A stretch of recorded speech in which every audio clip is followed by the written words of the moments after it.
Halo semua, saya Asri Tiarawati. Di sini saya akan menjelaskan tentang proposal kelayakan usaha saya, yaitu Tirambol, bakso tiram non MSG, inovasi kuliner sehat, lezat, dan berkelanjutan. Tirambol atau bakso jamur tiram memiliki konsep bakso inovatif berbahan dasar jamur tiram pilihan dipadukan dengan bumbu rempah alami. Nah, di sini ada keunggulannya yaitu salah satunya non MSG. Jadi menawarkan alternatif bakso yang lebih sehat tanpa menambahkan MSG di dalamnya. Kemudian sumber protein nabati. Nah, bakso ini cocok untuk vegetarian atau vegan atau konsumen yang mengurangi konsumsi daging. Rasanya cukup unik dan lezat. Teksturnya kenyal, khas bakso dengan cita rasa gurih alami jamur. Harganya sangat terjangkau yaitu 10.000 per porsi, menjangkau segmen pasar luas. Untuk penyajiannya disajikan dengan kuah kaldu jamur bening, mie bihun, sawi, dan taburan bawang goreng. Kemudian kita masuk di aspek pemasaran. Yang pertama itu ada target pasar. Itu ada individu atau keluarga yang sadar akan kesehatan. Kemudian vegetarian atau vegan, pecinta kuliner unik dan inovatif. Kemudian pelajar, mahasiswa, dan karyawan. Yang kedua itu kita ada strategi pemasaran. Jadi di sini menggunakan digital marketing seperti media sosial, Instagram atau TikTok dengan konten yang menarik. Jadi ada resep sehatnya gitu atau testimoni. Kemudian partisipasi event. Jadi kita di sini bisa ikut serta dalam bazar makanan sehat, festival kuliner atau pameran lokal. Kemudian promo pembukaan. Jadi ada diskon khusus dan paket bundling gitu untuk pembelian. Kemudian word of mouth, itu kualitas produk dari kepuasan pelanggan, jadi dari mulut ke mulut gitu.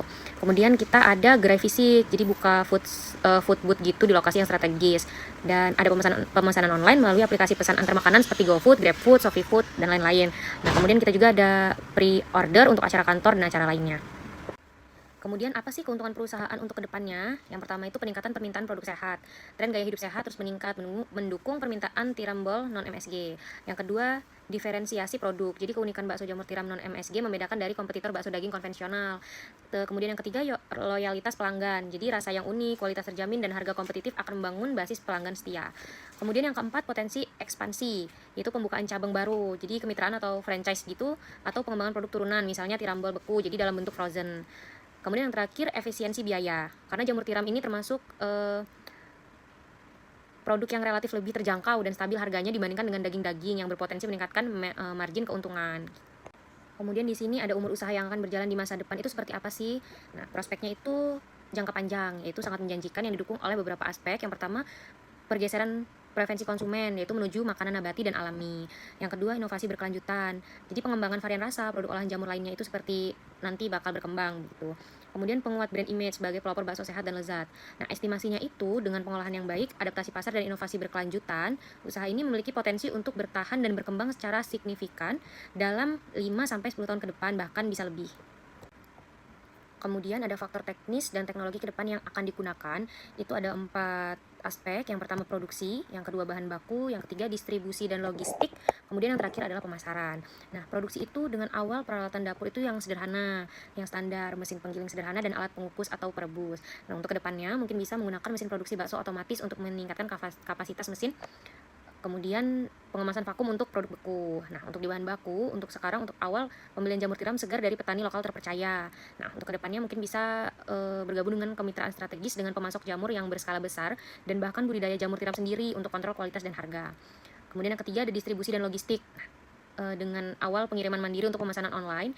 Rencana kedepannya integrasi dengan penyedia layanan logistik profesional untuk jangkauan lebih luas dan menggunakan sistem inventarisasi berbasis digital. Yang terakhir ada pemasaran, berawal dari platform media sosial manual. Kedepannya kami akan melakukan implementasi Customer Relationship Management atau CRM untuk data pelanggan, analitik media sosial untuk optimasi kampanye, serta website atau aplikasi pemesanan sendiri. Kemudian ada lingkungan pasar yang potensial. Bagaimana sih lingkungan pasar yang potensial? Yang pertama itu ada tren kesehatan, yaitu masyarakat semakin peduli dengan asupan makanan sehat, rendah kalori, dan bebas bahan tambahan seperti MSG.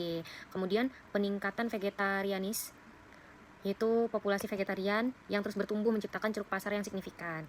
Yang ketiga, dukungan produk lokal atau UMKM, yaitu adanya kecenderungan masyarakat untuk mendukung usaha kecil menengah lokal. Selanjutnya, inovasi kuliner, yaitu konsumen mencari pengalaman rasa yang baru dan unik. Karena ini bakso dari jamur tiram ya, biasanya kan karena kita makan bakso itu bakso daging. Nah, di sini rasa yang baru dan unik itu didapat dari jamur tiram. Kemudian yang terakhir ada media sosial. Ini memfasilitasi viral marketing bakso jamur tiram ini dan jangkauan pasar yang luas dengan biaya yang relatif rendah. Lalu adakah persaingan dengan kompetitor? Tentunya ada. yaitu kompetitor langsung dan kompetitor tidak langsung. Untuk kompetitor langsung sendiri itu ada bakso jamur non MSG lain, tetapi masih jarang ditemukan. Untuk kompetitor tidak langsung itu bakso tetapi menggunakan daging konvensional. Nah, di sini memiliki keunggulan rasa yang familiar karena berbahan dasar daging dan harga yang bervariasi. Kemudian untuk kompetitor tidak langsung lainnya adalah makanan sehat seperti salad, olahan tahu tempe, dan olahan nabati lainnya. Kemudian ada makanan cepat saji. Bagaimana sih strategi bersaing? Nah, yang pertama, kita harus memiliki diferensiasi jelas. Nah, fokus pada keunikan Tirambol. Jamur tiram non MSG, rasa premium dengan harga terjangkau. Yang kedua, kualitas dan konsistensi rasa. Jadi kita harus menjaga standar produk yang tinggi. Kemudian, brand storytelling. Jadi kita mengedukasi konsumen tentang manfaat jamur dan filosofi sehat dan alami dari jamur tersebut. Selanjutnya, layanan pelanggan prima. Kita harus responsif nih dan ramah untuk membangun loyalitas kepada konsumen. Kemudian dilanjutkan dengan inovasi menu, jadi menawarkan variasi seperti tirambol pedas, tirambol goreng, dan lain-lain. Untuk menjalankan usaha ini tentunya ada dampak faktor dari lingkungan terhadap usaha. Ada dampak positif dan ada dampak negatif. Untuk dampak positif, yang pertama itu tren lingkungan berkelanjutan. Jadi mengonsumsi jamur memiliki jejak karbon lebih rendah dibandingkan daging sesuai dengan tren ramah lingkungan. Yang kedua, dukungan pemerintah atau komunitas. Ini mungkin ada program atau insentif untuk UMKM makanan sehat atau nabati gitu dari pemerintah. Kemudian yang ketiga, ketersediaan bahan baku. Di sini budidaya jamur tiram relatif mudah dan dapat dilakukan secara lokal. Jadi mengurangi biaya transportasi dan emisi. Apa sih dampak negatifnya? Jadi ini merupakan potensi untuk tantangan untuk kita ya. Yang pertama, perubahan cuaca ekstrim yang dapat mempengaruhi pemasok jamur jika tidak dikelola dengan baik. Kemudian yang kedua, regulasi lingkungan. Ketaatan terhadap standar kebersihan dan pengolahan limbah itu sangat berpengaruh. Kemudian yang terakhir, persepsi publik. Jadi perlunya edukasi untuk mengubah persepsi bahwa bakso harus dari daging itu. Jadi bakso itu tidak hanya dari daging, jadi bisa dari jamur tiram. Kemudian ada faktor legal yang akan diterapkan, yaitu yang pertama perizinan usaha seperti izin usaha mikro kecil dan NIB untuk legalitas dasar usaha. Kemudian yang kedua PIRT, yaitu pangan industri rumah tangga atau BPOM. Yang penting untuk produksi makanan, terutama jika ada rencana produksi dalam skala besar atau produk beku. Kemudian sertifikasi halal MUI, ini sangat penting untuk pasar Indonesia guna meningkatkan kepercayaan konsumen muslim. Kemudian ada perjanjian dan kontrak. Yang pertama, kontrak pemasok. Ini untuk menjaga ketersediaan dan kualitas bahan baku. Jadi supaya bahan baku itu tetap terjaga. Kemudian kontrak dengan karyawan. Ini untuk legalitas hubungan kerja. Yang ketiga, perjanjian kerjasama. Ini jika ada kemitraan dengan pihak lain, itu diperlukan perjanjian kerjasama. Kemudian di sini ada perlindungan konsumen. Itu yang pertama, menjamin kebersihan dan keamanan pangan sesuai dengan standar yang berlaku.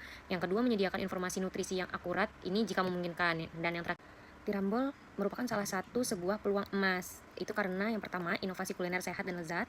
Yang kedua, menjawab kebutuhan pasar akan makanan alami dan non-MSG. Dan yang ketiga, potensi pertumbuhan tinggi di masa depan. Sekian presentasi dari saya, kurang lebihnya saya mohon maaf. Terima kasih.